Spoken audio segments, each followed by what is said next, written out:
PDF आप सबको दे रहा हूं, तो मेन ना ध्यान से और जितना भी टाइम हम स्पेंड करते हैं उसमें समझ लेना कि ये टॉपिक्स ऐसे ऐसे क्यों हो रहा है, विद लॉजिकल समझना। कैश फ्लो स्टेटमेंट का केस स्टडी बेस भी क्वेश्चन पूछा जा सकता है। तो जो डिस्कशन मैं आज और कल करने वाला हूं ना, इसी से एमसीक्यू बना के पूछ लेते हैं। वो ऐसा नहीं है कि आपको पूरा फॉर्मेट और क्वेश्चन देंगे, इसमें से एमसीक्यू क्वेश्चन भी पूछा जा सकता है आपका। तो चलिए सर, एडजस्टमेंट स्टार्ट करते हैं।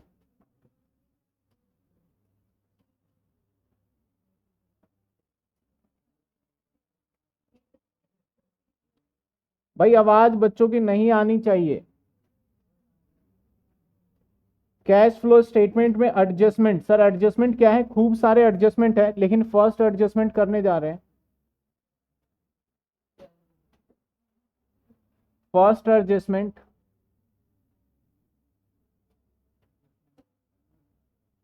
इनकम टैक्स, इनकम टैक्स या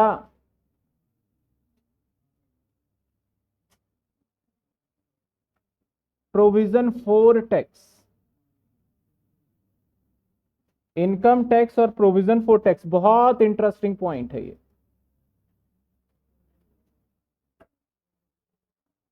कैसे इंटरेस्टिंग पॉइंट है देखिए।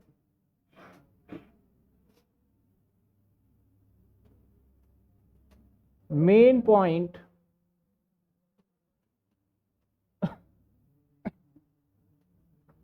अब यहां पे इनकम टैक्स ना आपको बहुत तरीके से सवाल में देखने को मिल सकता है, और मेजरली तीन तरीके से देखने को मिल सकता है। एक हो सकता है आपको गिवन हो स्टेटमेंट, या फिर हम पहले कर लेते हैं स्टेटमेंट ही लिख लेते हैं। Statement of profit and loss. Sir हो सकता है प्रॉफिट एंड लॉस स्टेटमेंट में गिवन हो, या फिर या फिर अभी का हैंडरेज आ रहा है, अभी हैंडरेज का मैं आंसर नहीं दूंगा, वॉइस में दिक्कत है तो बता दीजिए आप। या फिर और और गिवन इन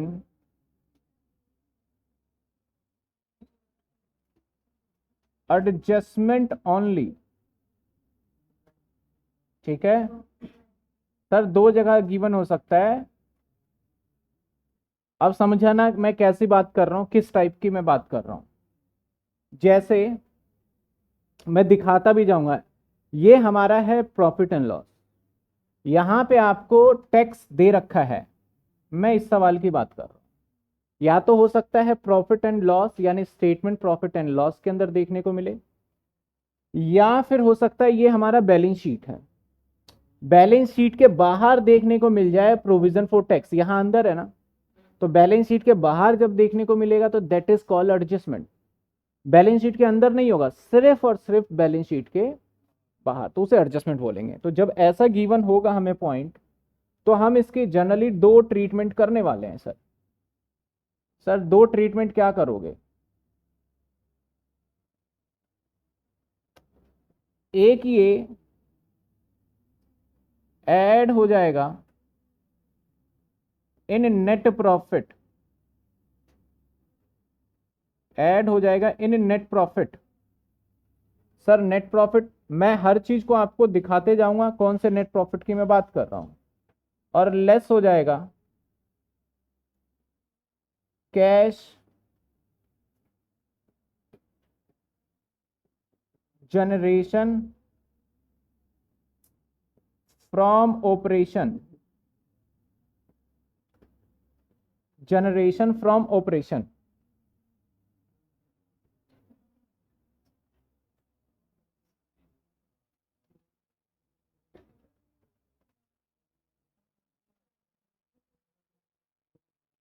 और सर यहां पे जो ऐड होगा ना नेट प्रॉफिट में और ये, तो इसको और थोड़ा कर देते हैं और डिटेल में ले जाते हैं क्योंकि ये मुझे नोट्स में भी डालना है।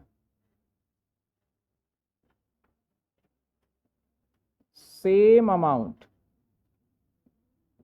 मतलब समझे आप कि वही अमाउंट जो दे रखा है वही अमाउंट हमारा एक तो ऐड हो जाना है कहाँ पे, नेट प्रॉफिट में, और एक लेस हो जाना है सर जनरेशन के बाद। सर आप एक बार क्वेश्चन देखिए, लास्ट क्लास में किया था, तो यहाँ पे हमें इनकम टैक्स गिवन था या तो प्रॉफिट एंड लॉस में जैसे गिवन था, तो देखिए सेम अमाउंट मैंने एक प्रोविजन फॉर टैक्स 6000 यहाँ लिया हुआ है और 6000 सेम हमने कहाँ माइनस किया, अरे यहाँ पे दो दे रखा था, नीचे एडजस्टमेंट में भी था, तो सिर्फ और सिर्फ पी एंड एल में होगा तो 6000 यहाँ भी ले लेंगे और 6000 यहाँ भी माइनस कर देंगे, सिर्फ और सिर्फ पी एंड एल। यहाँ पे आप मत देखिएगा क्योंकि यहाँ ना यहाँ पे भी है, मैंने अभी क्या बात किया है कि सिर्फ पी एंड एल में हो या फिर सिर्फ एडजस्टमेंट, वहां शब्द जो है वो ध्यान से देखिएगा, और लगाया मैंने, एंड नहीं लगाया। अब ऐसे वाले के लिए मैं अलग नोट बताऊंगा, ठीक है ना। सेम अमाउंट क्या करेंगे हम, ऐड कर देंगे, सेम अमाउंट लेस कर देंगे, कॉन्सेप्ट वाइज भी समझेंगे हम, ऐसा नहीं है कि सिर्फ ये बोल दिया तो बोल दिया। अगला, when given in the balance sheet only, तो भी दो जगह जाएगा, तो भी दो जगह जाना है सर। अगर सिर्फ बैलेंस शीट में देता है तो दो जगह जाएगा, ऐड हो जाएगा इन नेट प्रॉफिट प्रीवियस ईयर,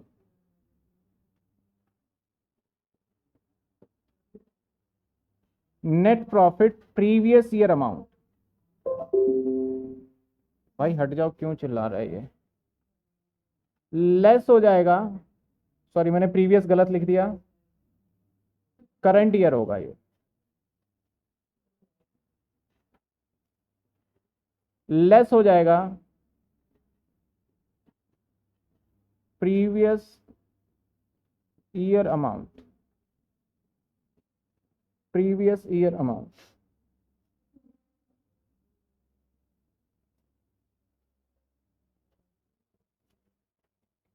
समझने का ये देखिए आप, ये हमारा बैलेंस शीट है। अब बैलेंस शीट के अंदर कोई एडजस्टमेंट नहीं है, बैलेंस शीट के अंदर प्रोविजन फॉर टैक्स था, ये रहा। अब यहाँ 2 साल का डेटा है आपके पास, तो जो नया वाला जो सबसे लेटेस्ट साल होगा उसे हम करंट ईयर मान लेंगे, है ना, और जो उससे पुराना होगा प्रीवियस ईयर। तो मैंने बोला प्रीवियस ईयर वाले को क्या करना है, हमें माइनस करेंगे और करंट ईयर वाले को ऐड करेंगे। तो सवाल में देखिए यहाँ 40,000 है और 50,000, तो हम 40,000 को बोलेंगे प्रीवियस ईयर और 50,000 को बोलेंगे करंट ईयर। तो देखिए मैंने यहाँ पे 50,000 ऐड कर दिया है प्रोविजन के नाम से करंट ईयर का, और माइनस कर दिया है देखिए 40,000 यहाँ पे। लेकिन सर माइनस प्लस कहाँ करा है, नेट प्रॉफिट में, लेकिन माइनस कहाँ किया है मैंने, कैश जनरेशन के बाद, उसके बाद कैश जनरेशन के। सर रेगुलर वालों के लिए इनफ है ना ये क्लास, 6,000 वाला। सर आपने प्रोविजन को डाउटफुल देखा, अब पता नहीं क्या कह रहे हैं, प्रोविजन फॉर डाउटफुल नहीं, ये मैं इसकी बात कर रहा हूँ। चलिए सारा करवाएंगे धीरे धीरे, मुझे समझ नहीं आया बच्चे ने क्या बताया। तो अब मुझे आप बताइए, छोड़िए वो सारी बातें, ध्यान देखिए, बातें नहीं होनी चाहिए, समझो। मैंने कहा लेस प्रीवियस ईयर अमाउंट, लेकिन कहां से, कैश जनरेशन फ्रॉम ऑपरेशन से।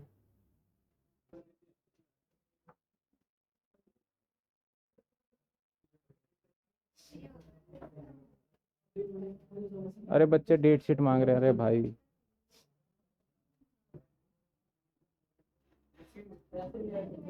आवाज आवाज आवाज वॉइस चेक कर लीजिए, वॉइस चेक कर लीजिए, ठीक है।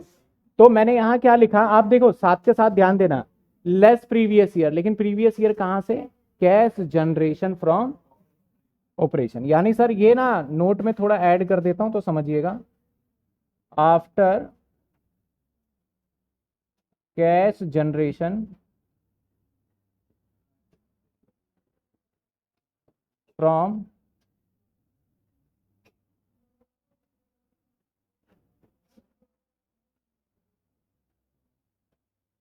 और बिल्कुल एज इट इज ये सारे नोट 10 ईयर के अंदर जाएंगे। जब आप 10 ईयर खरीदोगे तो आपको तो मैं पहले लिखवा रहा हूं, और एज इट इज मैं 10 ईयर के अंदर भी चार्ट को प्रिंट करवाऊंगा, जिसमें बच्चों को लास्ट टाइम पे इसको रिवीजन करते टाइम पे आसानी हो। सेम इसलिए मैं पूरे पूरे वर्ड भी लिखूंगा जब मैं पूरा करके दे दूं। तो वो सेमेस्टर 1 का तो हो गया था, अभी तो 4 का हो गया, 4 वाले बच्चों के पास तो आ गया होगा। चलिए अगला point, when given in balance sheet and adjustment, when given balance sheet and adjustment or statement profit and loss। समझिएगा मैंने क्या लिखा। मैंने कहा कि जब बैलेंस शीट में तो होगा ही होगा और साथ के साथ एडजस्टमेंट में मिल जाए या फिर प्रॉफिट एंड लॉस, दोनों में से कहीं हो, तब हमें क्या करना चाहिए। अगर ऐसे गिवन होगा तो हमें बना लेना चाहिए प्रिपेयर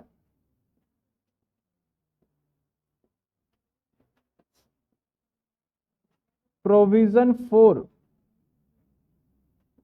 टैक्स अकाउंट।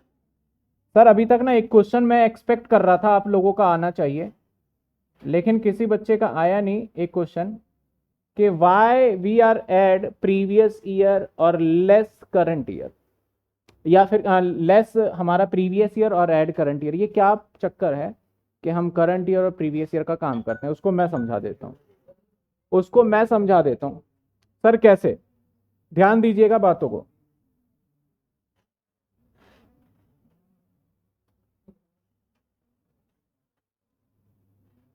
आज न्यू ईयर है और इसी न्यू फाइनेंशियल ईयर पे आपने बहुत सारी बातें भी सुनी होगी कि आज से बड़ी सारी चीजें बदलाव हो जाएंगी। मतलब आज से कुछ यूपीआई के पेमेंट पे या फिर कुछ चीजों के रेट बढ़ जाएंगे या कुछ चीजों के रेट वैसे हो जाएंगे, ऐसे हो जाएंगे, बहुत सारी चीजें। ऐसा पता है क्यों हुआ, समझना बात को। और ऐसे कैसे पता चल गया, ये 2 दिन पहले लोगों ने कमिटमेंट कर दी, 3 दिन पहले लोगों ने कमिटमेंट कर दी। ये 2 से 3 दिन पहले लोगों ने कमिटमेंट कर दी थी कि सर मैं ये हैंड रेज वाले को हटा ही देता हूं, हटाओ। मैंने 2 दिन या 3 दिन पहले ही न्यूज में आपने या फिर व्हाट्सएप पे सुनना चालू कर दिया होगा। तो इनको कैसे पता चला 2 दिन पहले? क्योंकि हर बार ना बजट आता है, और बजट जो आता है ना वो आता है फेब के मंथ में, और फैब के अंदर बहुत सारी बातें बताई जाती है कि अगले साल ये सारी चीजें एप्लीकेबल होगा। यानी अगर मैं बात करूं तो पुराना साल की बात करें तो आपको अच्छे से पता होना चाहिए 1/4/2022 था, और जो कि आज यानी कल की डेट 31/3/2023 को समाप्त हो गया। अच्छा 2 साल हो गए, ये 22 करते हैं ना, 22 था और जो कि 23 में खत्म हो गया। हाँ जी, आवाज नहीं आनी चाहिए आपकी जो बच्चे बैठे हैं।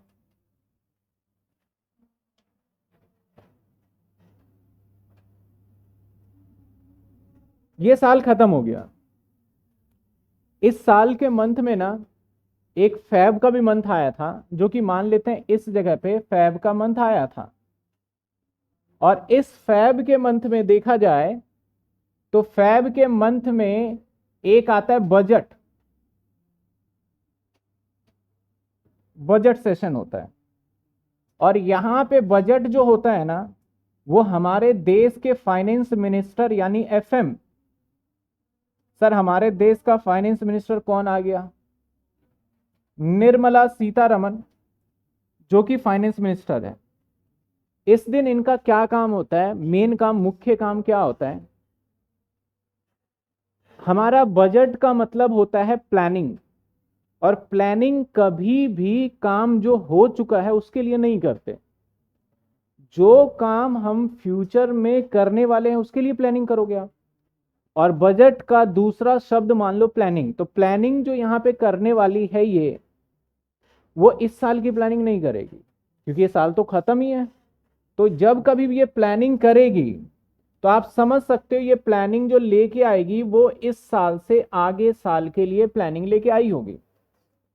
और इस साल का प्लानिंग का मतलब क्या वो एक्चुअल सक्सेस होता है? नहीं होता। हम पढ़ाई को लेके भी प्लानिंग करते हैं कि 12वीं में इतने परसेंट लाएंगे, कुछ लोग उससे आगे भी निकल जाते हैं और कुछ का नहीं अचीवमेंट होता।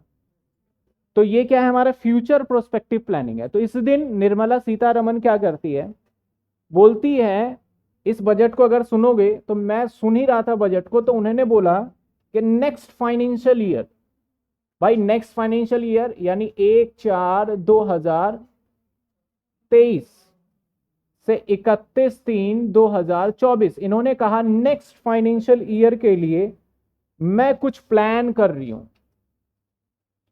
सर क्या क्या प्लान कर रही हैं? यानी हम नेक्स्ट फाइनेंशियल ईयर के अंदर जो कोई भी टैक्स भरेगा, कब बात कर रही है, ये इस डेट पे बोल रही है निर्मला सीतारमन, इस डेट पे, इस डेट पे इन्होंने बोलना चालू किया कि अब जो भी टैक्स भरेगा नेक्स्ट फाइनेंशियल ईयर में, 7 लाख रुपए तक उसके इनकम पे टैक्स माफ कर दिया जाएगा, ऐसा बोला गया। मतलब 7 लाख तक सालाना इनकम है, उस पर टैक्स नहीं देंगे। दो रिज्यूम होंगे, नए रिज्यूम होंगे, पुराने रिज्यूम होगी।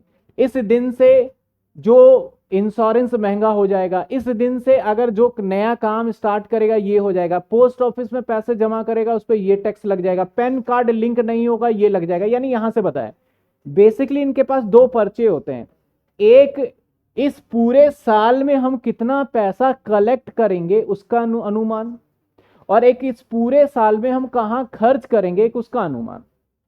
दो पर्चा, एक एक्सपेंस का खर्च है और एक रेवेन्यू का है। अब इनकम कहां कहां से आएगा वो सब बताएगी कि इतना टैक्स रेट है, यहां यहां से इनकम आएगा, जीएसटी से यहां आएगा। और खर्च कहां करेगी, ये इंफ्रास्ट्रक्चर करेंगे, किसान को देंगे, डेवलपमेंट करेंगे, इधर बांटेंगे, ये योजना चलाएंगे, ये इसी को हम कॉल करते हैं, बड़ी सीधी सी बात है, बजट। अब हम इनकम टैक्स भरने की बात करें, हम अगर बात करते हैं सर क्या इनकम टैक्स भरने की, तो बड़ी सीधी सी बात है, हमने अगर यहां से लेके यहां तक में काम कमाई की है तो हम कभी भी इस डेट पे इनकम टैक्स नहीं भर सकते। आप सोचो 31 मार्च, दो कल ही गया 31 मार्च, क्या 12 बजे तक कोई काम हो रहा होगा या नहीं हो रहा, ऑनलाइन शॉपिंग हो रही होगी। और कल इंश्योरेंस इतने बिके ना, रात के 12 बजे तक बिके हैं। उसका कारण था कि जिन लोगों ने यहां तक इंश्योरेंस ले लिया वो अपने इनकम टैक्स के अंदर उसका छूट यानी डिडक्शन ले सकते हैं। तो सर 12 बजे तक, अब 12 बजे तक काम हुआ तो क्या कोई व्यक्ति, ऐसा कोई चमत्कार तो है नहीं कि इसी दिन 12 बजे के बाद ही अपना वो बैलेंस शीट बना ले और पी&एल बना ले, ऐसा तो कोई, ऐसा कोई जादू तो है नहीं। उसको इस पूरे साल की कमाई पे बैलेंस शीट और प्रॉफिट एंड लॉस बनाने के लिए समय चाहिए, और उसको गवर्नमेंट ने समय दिया है कि भैया तुम्हें हम समय दे देते हैं। अगर आप कंपनी हो तो आपको समय दे दिया गया 30 सितंबर लास्ट डेट है। ये समय का मतलब ये नहीं कि इसके बाद भी चलेगा, आप 30 सितंबर तक अपने इनकम के ऊपर टैक्स भर दीजिए। इतना टाइम क्यों दिया गया, ताकि इस ड्यूरेशन के अंदर आप क्या करें, अपना माइनस प्लस कैलकुलेशन कर पाए। सीधी सी बात है, क्योंकि जो आपने इस साल में सारा सेल परचेज किया है उसको जमा घटा करना, प्रॉपर फॉर्मेट में फिल करने में समय तो लगेगा। 6 महीने का वक्त दे दिया। आप चाहे तो 2 महीने में हो जाता, तो 2 महीने में टैक्स की डिटेल दे दीजिए। आपने जैसे निकाला, अब इस डेट पे आप क्या करिए, पेड कर दीजिए। मान लीजिए आपने यहां पे अपना बैलेंस शीट और पी&एल बनाया, सपोज करो आपने यहां पे अपना बैलेंस शीट और पी&एल बना लिया, ठीक है। जो आपने यहाँ पे पी एंड एल बनाया, इसके ऊपर नेट प्रॉफिट निकाल लिया, सपोज करो 50 लाख रुपए, अब आपको टैक्स तो देना है ना, मान लेते हैं कि 30% का टैक्स है, तो आपको 15 लाख रुपए सरकार को पेड करना होगा। अब मुझे एक बात बताइए, ये पी एंड एल और बैलेंस शीट किस साल से रिलेटेड है? ये पी एंड एल और बैलेंस शीट किस साल से रिलेटेड है? सर ये प्रीवियस ईयर का है, यानी इस साल का है ही नहीं, ये है प्रीवियस ईयर का, और हमने पेमेंट भी कर दिया इसका, और पेमेंट करा होगा तो क्या गया होगा? पैसा गया होगा, ठीक है, पैसा गया होगा हमारा। सेम यही सिलसिला फिर चला होगा इस साल के लिए। सर यही सिलसिला इस साल से मतलब क्या है? यानी फिर से आप दिमाग लगाओ कि यहां से फिर एक दिन ऐसा आएगा जब ये साल खत्म हो जाएगा, और जब एक दिन ऐसा आएगा जब ये साल खत्म हो जाएगा, तो ऐसे सिचुएशन में ये आएगा 1/4/2024 और ये खत्म होगा 31/3/2025 को। अब फिर आपको टाइम दिया जाएगा 30 सितंबर, और फिर आप यहां पे टैक्स कैलकुलेट करोगे और आप यहां पे पेमेंट कर दोगे, है ना, यही कहानी रहेगी। और ये एक साल की कहानी नहीं है, चलती जाएगी। तो यानी सिंपल सी बात है, अब इस साल के अंदर देखो दो बातें नजर आएंगी आपको।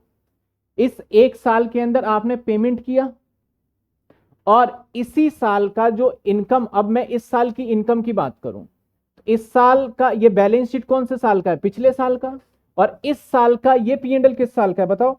मैंने थोड़ा जल्दी बोल दिया हो तो उसको सुनिए। ये पी एंड एल पे भी नेट प्रॉफिट आया, और नेट प्रॉफिट आया 40 लाख। अब ये कौन से साल का प्रॉफिट है? इस साल का है। किस साल का है? 2024-25 का है ये पी एंड एल, या 23-24 का है? अब मैं आपको दो डेटा देता हूं, 2023 और 24 का डेटा है, और एक 2024 और 2025 का डेटा है। तो आपके सामने 2 साल दे दिए मैंने, और आप देखोगे कि दोनों साल पी एंड एल बना है और दोनों साल पेमेंट भी हो रहा है। क्या हम इस साल 23-24 में सरकार को टैक्स हमने दिया या नहीं दिया? दिया था हमने। कितने दिए? 15 लाख। लेकिन जो दिया आपने पैसा, वो इस साल की इनकम पे था या पिछले साल की इनकम पे था? सर यानी पेमेंट जो इन दोनों डेटा में देखा जाए तो यहां वाला डेटा का हमने क्या कर दिया है? पेड कर दिया है। सर इस साल का पी एंड एल कहां है? सर इस साल का पी एंड एल ये है। इस साल का पी एंड एल कौन सा है? अगले साल में जो कि बन के तैयार हुआ। क्या इस साल के अंदर हमने पेमेंट किया इसका? नहीं किया। वो कब पेड किया हमने? Next year. यानी करंट ईयर का जो भी टैक्स हमारा बन रहा था, इस टैक्स का तो हमने पेड ही नहीं किया, क्योंकि वो पेमेंट कहां शिफ्ट हो रहा है? और मैं बोल रहा हूं कि इस साल का आपको कैश फ्लो स्टेटमेंट बनाना है। इस साल का आपको कैश फ्लो स्टेटमेंट बनाना है। कैश फ्लो स्टेटमेंट एक सिंपल सी बात कहता है कि भैया अगर पैसे हमारे पास से आउटफ्लो होता है तो माइनस कर देंगे, और इनफ्लो होता है तो ऐड कर देंगे, यही कहानी है। तो अब आप, और नो फ्लो होता है तो भी ऐड करेंगे। दो चीजें, अगर पैसे आएंगे तो ऐड करेंगे, और अगर पैसे नो ट्रांजेक्शन होता है, जिसमें पैसे नो फ्लो हो रहा है, वो भी ऐड हो जाता है, जैसे डेप्रीशिएशन ऐड कर देते हैं। दो बातें हैं। और पैसे अगर आउटफ्लो तो माइनस करेंगे। तो सबसे पहले बताओ, ये जो मैंने पेमेंट किया है तो इसमें क्या हुआ? और इसके अंदर टैक्स हमने अगली बार पेमेंट किया, लेकिन इस साल के हिसाब से पी एंड एल में बनाया तो गया है।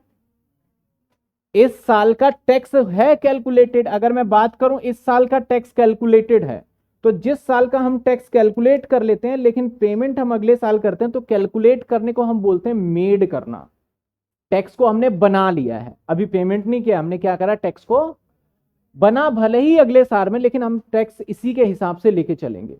तो ये होता है मेड। तो यहां पे जब हमने टैक्स बनाया तो हम अपने स्टेटमेंट प्रॉफिट एंड लॉस के अंदर दिखा रहे हैं।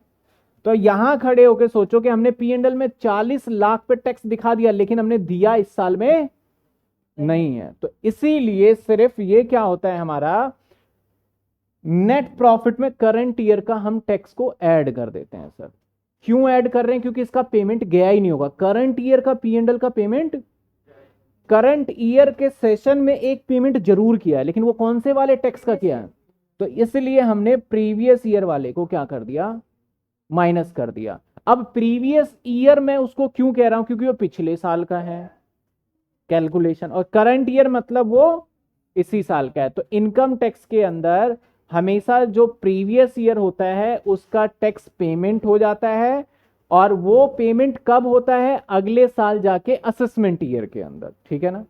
तो बड़ी सीधी सी बात है कि आपको प्रीवियस ईयर वाला ऐड करना है और माइनस, प्रीवियस ईयर वाला क्या करना है, सॉरी माइनस करना है, और करंट ईयर वाला ऐड कर देना है। बड़ी सिंपल सी बात है। चलिए सर, अब देखते हैं हम, अगर आपको बैलेंस शीट, एक मैंने बात बताया कि प्रीवियस ईयर वाले को आप क्या कर देंगे? प्रीवियस ईयर वाले को माइनस, और करंट ईयर वाले को क्या करेंगे? ऐड। करंट ईयर वाले टैक्स को एक और नाम से मैंने बोला था अभी, मेड, इसको बोला जाता है मेड, यानी बनाया गया। अब बोला गया कि भाई साहब, अगर आपको बैलेंस शीट और P&L दोनों जगह गिवन हो तो you should prepare provision for tax account. Sir provision for tax account बना लेंगे। अब मुझे सिंपल सिंपल बातों का जवाब देना। प्रोविजन फॉर टैक्स जो है हमारे लिए लाइबिलिटी है या एसेट्स है?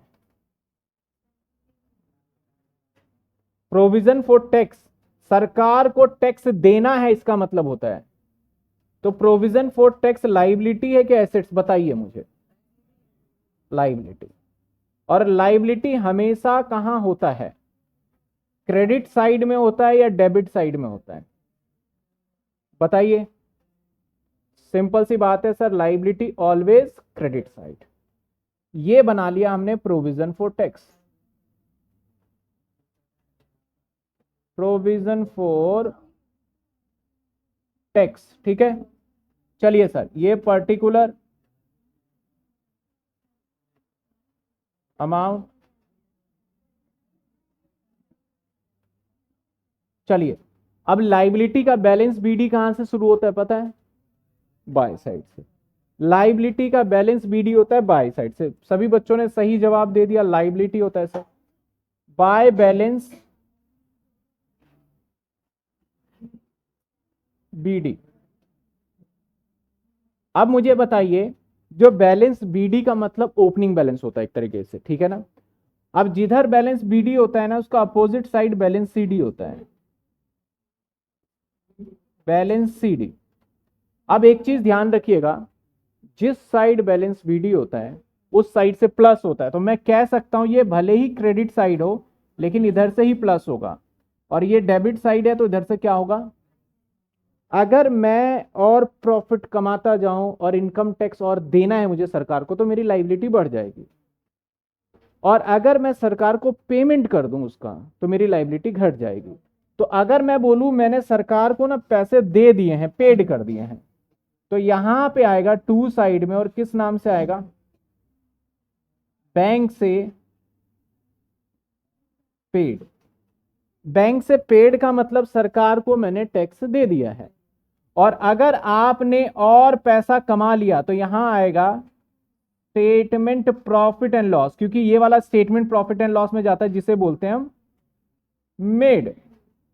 और एक चीज याद रखिएगा आप, कैश फ्लो स्टेटमेंट में मैं कुछ बातें बता रहा हूं, इसको बिल्कुल ध्यान से सुनना। कैश फ्लो स्टेटमेंट में बैलेंस बीडी बैलेंस सीडी का कोई ट्रांजैक्शन नहीं होता। कैश फ्लो स्टेटमेंट में ना तो बैलेंस बीडी को कहीं दिखाया जाता है, ना ही बैलेंस सीडी। अकाउंट बनाने के बाद जो उसके अलावा पॉइंट्स हमें मिलते हैं डिफरेंस करके, उसको ट्रीट किया जाता है। तो अब मैं अगर कहूं कि बताइए कि हमारा balance BD cash flow statement में कहां जाएगा, तो जवाब सर ये कहीं जाएगा ही नहीं। सर बैलेंस सीडी कहां जाएगा, तो कहीं नहीं जाएगा। तो जाने वाली चीजें दो चीजें जो मैंने व्हाइट मार्कर से लिखा है। सर ये जो हमने प्रॉफिट एंड लॉस से बनाया है तो ये करंट ईयर का बना होगा, तो इसको क्या करेंगे सर, हम इसी के नीचे लिख देता हूं। जो मेड है ना वो क्या होगा सर, वो ऐड हो जाएगा, स्टेटमेंट प्रॉफिट एंड लॉस में। कहाँ ऐड हो जाएगा, यानी मेड हो गया। और जो ये वाला है ना पेड, ये लेस हो जाएगा cash generation from operation, cash generation from less हो जाएगा। ठीक है, समझ में आई बात आपको? यानी एक चीज ऐड हो जाना है और एक पॉइंट लेस हो जाना है, और इसके अंदर बैलेंसिंग फिगर कोई भी हो सकता है। या तो पॉसिबल है कि ये बैलेंसिंग फिगर हो, ठीक है, या पॉसिबल हो कि ये बैलेंसिंग फिगर है। यानी हो सकता है मे बी आपको ओपनिंग बैलेंस दे दे, क्लोजिंग बैलेंस दे दे और बोल दे कि इनकम टैक्स इतना बनाया गया है, तो ओपनिंग डाल देंगे, क्लोजिंग डाल देंगे और इनकम टैक्स इतना बनाया इधर दिखा देंगे, बाकी ये बैलेंसिंग फिगर निकल जाएगा। या हो सकता है ओपनिंग बैलेंस दे दे, क्लोजिंग बैलेंस दे दे और मैं बोलूं कि मैंने इतना टैक्स पेमेंट किया है, तो आप इधर एंट्री डालोगे तो बैलेंसिंग फिगर ये निकल जाएगा। तो जब हम सवाल करेंगे ना तो अच्छे से क्लियर हो जाएगा। अभी हमने एडजस्टमेंट वाले सवाल नहीं, सिर्फ एडजस्टमेंट समझते हैं, फिर भी मैं एक ना आपको दिखा देता हूं एग्जांपल, आप मुझे जवाब दीजिएगा। ये मेरा ना बैलेंस शीट है, ठीक है, ये मेरा बैलेंस शीट रफली, फिर मैं इसे हटा दूंगा यहां से आपको सिर्फ समझाने के लिए। पीएफडी लिखा है मैंने 500 और 600 और 10 और 11 है, ठीक है, और मैंने बोला made provision for tax, PFT provision for tax, provision for tax मैंने मेड किया है सर 1000 रुपए। बताइए, अकाउंट मन मन में कैलकुलेट करिए क्या निकलेगा।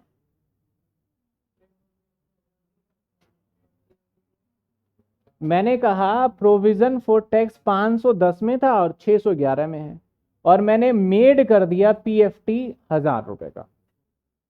तो अकाउंट में देखिए सबसे पहले तो ये वाला पार्ट, एक तो बीडी आएगा और एक सीडी आएगा। बीडी में क्या चला जाएगा, सीडी में, और ये मेड है तो इधर आएगा कितने 1000। अब बैलेंसिंग फिगर निकाल लीजिए, 1500, 1500 और ये क्या आ जाएगा बैंक से,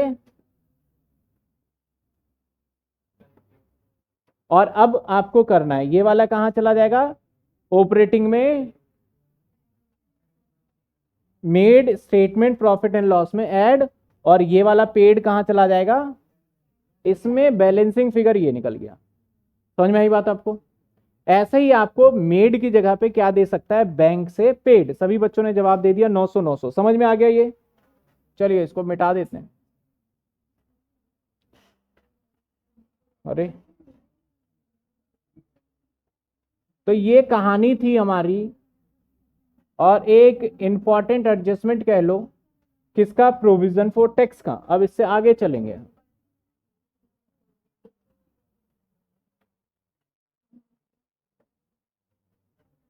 इसमें किसी बच्चे को कोई डाउट? क्लियर है? एडजस्टमेंट नंबर 1 डन, ये एडजस्टमेंट नंबर 1 है।